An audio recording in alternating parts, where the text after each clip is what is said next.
અભ્યાસ કરું છું. આજનો મારો વિષય સ્વામી વિવેકાનંદ.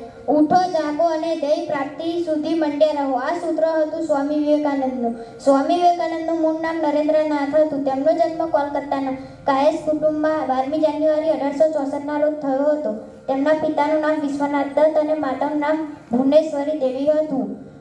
ગોળ ભરાવદાર ચહેરો, મોટી તેજસ્વી આંખો, તંદુરસ્ત શરીર અને મધુર અવાજ તેમની ઓળખ હતી. તેઓ ખૂબ નીડર અને ભણવામાં ખૂબ જ હોશિયાર હતા.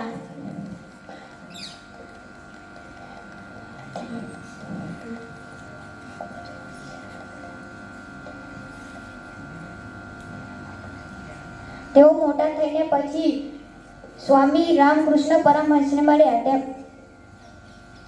તેમને જ નરેન્દ્રનાથને બદલે વિવેકાનંદ એવું નામ આપ્યું.